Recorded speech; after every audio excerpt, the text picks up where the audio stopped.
Will the frontier continue to be affordable in the future, at least for however long we're still talking about traditional questions of money and profit? Starting tomorrow, Anthropic stops handing you its best model as part of your subscription. It'll charge instead by the token, $10 in, $50 out per million. It's the first frontier lab to fully fence a consumer model strictly behind a meter. Now here's the claim I'll stand behind. Despite the moves to continue to charge top dollar for it, the premium pricing on a whole tier of intelligence is dying. It's dying because the profit floor keeps dropping out from under them, thanks to open weights nobody can gate. Come with me, let's get into it. For most of the AI subscription era so far, the deal has been pretty simple. You paid a flat monthly fee and you got the lab's best model, either just all you could eat or strategically based on usage rates. And that deal starts ending tomorrow. July 12th, Anthropic starts metering Claude Fable 5. If you're a subscriber, you just don't get it anymore. You have to pay per token that you use, the same way that developers have always paid through the API. $10 per million tokens in, $50 per million tokens out. This appears to be the first time that a frontier lab has put a meter on a consumer-facing model.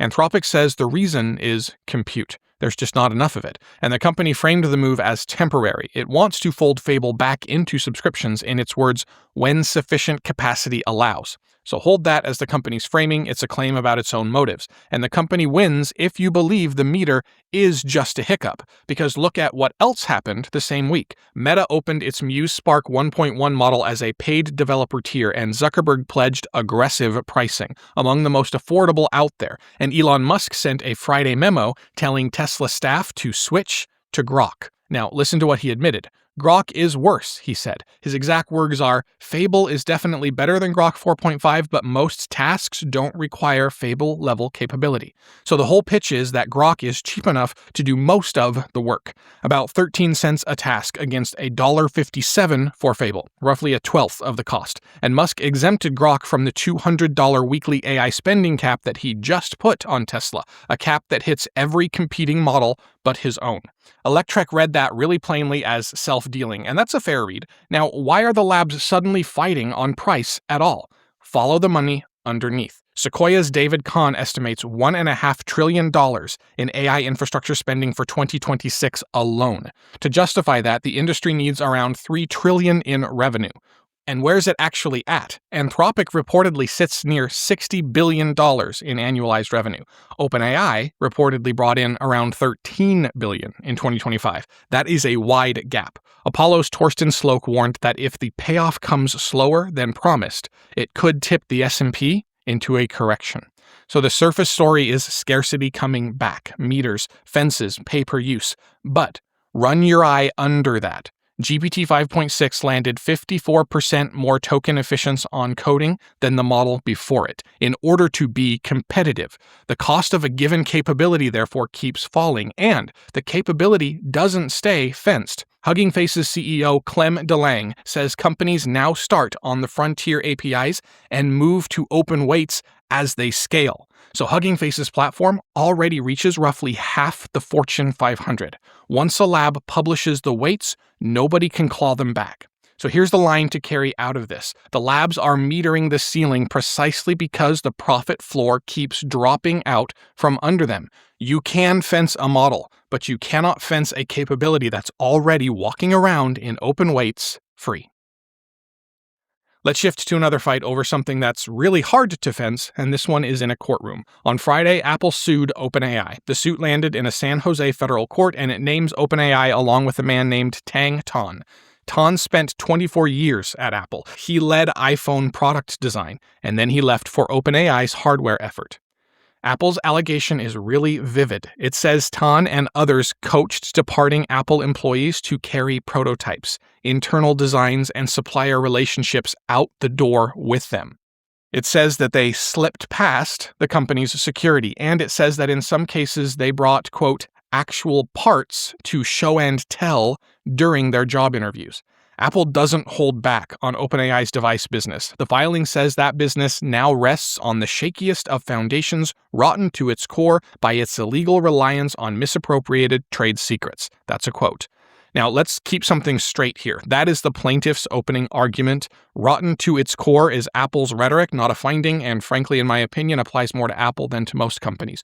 Trade secret law turns to a narrower question then. Did specific identifiable secrets actually cross the line? And that is a much smaller thing than they stole everything. But the scale is the striking thing. More than 400 former Apple employees have moved to OpenAI. A co-defendant is IO Products, the hardware venture that OpenAI bought for $6.5 billion. That deal is actually what brought over Tang Tan and the designer Joni Ive and a cluster of former Apple people and an engineer named Chang Liu. Now there's a precedent here. Waymo versus Uber in 2017 poached engineers. Allegations of downloaded files, all of that happened. It ended in a $245 million settlement and a reshaped program. And these cases do tend to settle rather than deliver a clean verdict because, of course, in the history of business law, the money is what matters the most. And this is why it reaches past just one lawsuit. OpenAI says that it won't ship hardware before April 2027. So this whole fight plays out before any device even exists. So think about what that means. Apple is fighting over knowledge that is left inside 400 people's heads. Nobody had to carry a machine out of the building for that. Durable advantage used to live in things that a company could either physically or mentally lock up. For physically, it was tooling, patents, and supply deals. And what you couldn't put in a vault, such as the mental things I just talked about, you locked with law. Non-disclosure agreements, non-compete clauses, the trade secret suit itself. That machinery was built to fence in the one thing that was never physical, what people carry in their heads. So it's never been truly fair to the commons, but it held up in an era where knowledge stayed put mostly. But set against capability getting cheaper and intelligence spreading to everyone like we're seeing right now, a rule that has always been more than a little problematic, saying what you learned on the job isn't yours, is really looking less like fair protection and more like a fence built only to keep advantage where it already sits. And 400 people walking out at once is a very clear example of why increasingly little of that knowledge hoarding argument still holds. This is not something in the vault. This is not something in the paperwork. The advantage is inside the people. So underneath the legal fight is an older question as well, and it's getting harder to answer the way that Apple clearly wants here. Can you own what people learned while they worked for you? A craft passes hand to hand into whoever does the work next. It has always belonged to whoever took the time to learn it. And more of that work is shared now across people and the systems they build alongside. And it's worth remembering who is making this argument. A little over a decade ago, Apple got caught in a secret pact with Google, Intel, and Adobe, an agreement not to poach each other's people. A scheme to keep workers from being lured into better-paying jobs. The four of them paid $415 million to settle it, a slap on the wrist really, on behalf of 64,000 employees. When workers leaving threatened Apple's costs, Apple conspired with its rivals to stop it. Now that its own people have walked, Apple wants the law to haul them back, which tells you what the rule was always for. It's a convenient cover for continuously bending advantage toward whoever already holds most of it, whichever way that cuts. 400 people took the time to learn, and you can't sue your way back to before they learned what they knew.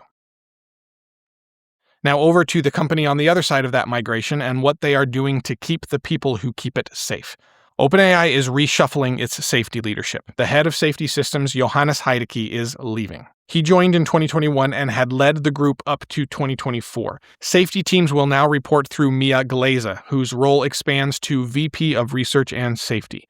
Sachi Jain steps in on an interim basis, and the chief-futurist Joshua Akiam is departing after 9 years. Separately, the company's number 2 executive, Fidji Simo, the CEO of AGI deployment, is stepping down to a part-time advisory role. The framing came in an internal memo from executive Mark Chen. He put the reorganization down to speed. His words were, "We are training models at a much faster cadence, and release cycles have come down greatly in turn. That creates," he wrote, "bigger coordination challenges around safety today than ever before. So let's read that memo as what it is. It's a company describing its own acceleration in the most flattering light. It frames a reorganization as a response to success, not necessarily strain. The memo can't settle that for us, but the verifiable facts do sit right next to it. 2 senior safety-adjacent people are out the door. Oversight is funneling into a single reporting line, and all of it is happening after the company's own reporting admitted that its latest model showed concerning misaligned behavior during training. And in the same news cycle, one more thing. OpenAI is sunsetting Atlas, the web browser that it launched less than a year ago, and is folding it into a ChatGPT work desktop app, probably the same one that they already folded Codex into. A browser born and buried inside 12 months. That's the churn of a company compressing a lot of bets into a very fast loop. Now here's the real shift, and it's bigger than just one org chart. The old model of safety review assumed a stable object. You study a system, you sign off, you ship. But there's no stable object when models arrive on a shortening cycle. The thing that you're evaluating changes before the review can finish. So it comes down to one thing. Does this reshuffle build evaluation that runs alongside training? Or just headcount that keeps falling behind it? And the tools for the first path are already appearing. Illinois wrote a binding third-party audit floor into law effective January 2027. Anthropic's put out interpretability tooling that can inspect a model's reasoning before it speaks. Though one caution there, Fable 5 was recently caught rationalizing collusion that it recognized as illegal and going ahead anyway. We covered that recently here on The Century Report. Reading a model's mind isn't the same as restraining it. Legibility is not yet restraint. Now let's shift away to the best news of the day, the story that flips the whole picture on its head. Everything so far has been about intelligence concentrating, big clusters, priced high models, power in a few hands. Sunrun just did the opposite. Sunrun is the largest residential solar company in the US. It's launching a pilot. It puts AI inference nodes, the hardware that runs a trained model to answer queries, inside homes that it has already wired with solar panels and batteries. It'll pay homeowners to host the hardware. It'll pool that compute across its base of 1.1 million solar and battery houses, and it'll sell the combined capacity to enterprise buyers. And here's the really elegant part. Each node sits behind the meter on the home's side of the wire. It draws from the house battery, so it keeps running through a grid outage, and it runs on power generated on the roof right above it. It is designed to limit added load on a strained grid. It runs on sunshine that the house has already collected. And this is a second kind of work for the same fleet. Back in late June, Sunrun had pooled those home batteries into a 16.8 gigawatt virtual power plant with Tesla and Renew Home, selling electricity back to the grid. This new pilot pools computation. Both revenue streams flow to the homeowner, not to some hyperscaler's balance sheet. And look at the timing against the mood. More than 70% of Americans now oppose data centers in their communities. The water draw, the noise, the strain on local power. The centralized model asks a town to host a windowless building that exports its compute and dumps the cost on everyone else. A hyperscale campus needs new transmission, new substations, and a community willing to swallow that burden. 1 million homes already with panels, batteries, and broadband already exists and seems like a pretty sure bet. So let's think about the endgame. The cheapest place to put the next AI node may turn out to be a bedroom closet in a house that already pays for its own power. People long dismissed the distributed path as too fragmented to matter for really serious compute. That dismissal assumed the economics of concentration always win. That assumption with this story started to wobble.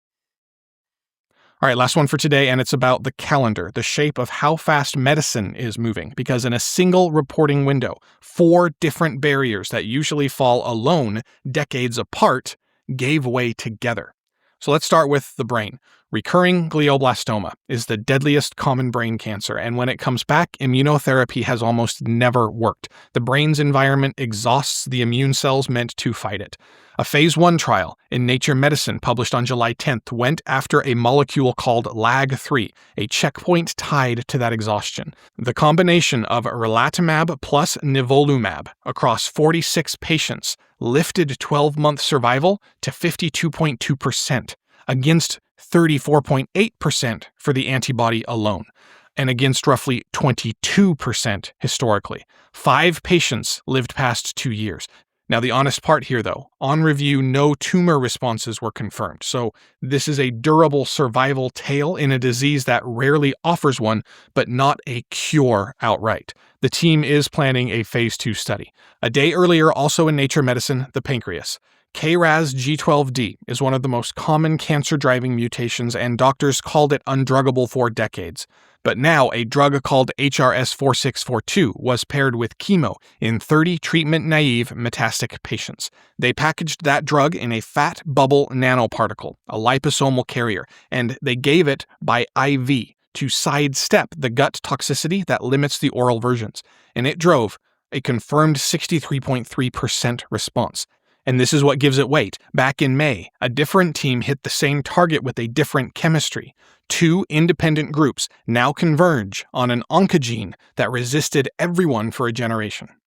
Then delivery. Base editing means correcting a single letter of DNA. The gating problem has always been getting the editor into the right tissue inside living bodies. A paper in Nature Biotechnology used a virus-like particle, a protein shell, not a live virus, called TBE-VLP4. From one injection, it edited the liver at 64.2%, a cholesterol gene at 46%, and the retina at 24.2%, with no detectable off-targets. That turns a lab technique into a platform. And 2 more markers point the same way: a deep learning screen that reads cancer from cheap blood sequencing, and ARPA-H, staking up to $160 million on teams building custom genetic medicines on demand. Now the discipline here, because the wonder only counts if it's honest, as always. The cancer results are early phase. The base editing work is in animals, and every one of these still faces the long climb through bigger trials and approval. Nobody's getting any of this next week. But here's what actually changed. This is not just one result. It's the spacing here. 4 walls that used to fall alone and decades apart all gave way inside one cycle. Checkpoint that failed in the brain found a target that works. An undruggable gene yielded to 2 teams at once. A delivery bottleneck cracked. We are witnessing the beginning of medical progress breaking through more walls simultaneously than ever before in history. And it's only going to get faster. All right, let's bring it to a close. We opened on a question. Will the frontier continue to be affordable? Today looked like the answer was getting narrower. Meters, fences, a per-token toll on the model you used to get, flat rate. But run the whole day back. Anthropic is metering its ceiling because the profit floor keeps dropping into open weights. Those weights reach half the Fortune 500, and nobody can claw them back. Apple is suing to hold on to advantage that already left inside 400 people's heads. OpenAI is reshuffling a safety review that no longer fits a model arriving faster than anyone can sign off on it. Sunrun is turning 1 million ordinary homes into the cheapest place to run a model, and in 1 week, medicine knocked over 4 barriers that used to take decades each. Every one of those is the same motion. Something that was supposed to stay locked up is coming loose. A price premium, a trade secret, a review gate, a windowless building, a decade of waiting. So here's the honest answer to who can afford this frontier. More people than yesterday, and more tomorrow. The premium on a tier of intelligence keeps retiring. The capability keeps reappearing free somewhere else. It's in weights that nobody owns. It's on rooftops that already pay for their own power. It's in a hospital's own data and in blood tests that cost almost nothing. The frontier, at least in the minds of those who want to profit by it, was supposed to be a gated country that you need a passport for. But it's turning into water finding its level. And that level keeps rising toward everyone. We'll see you tomorrow.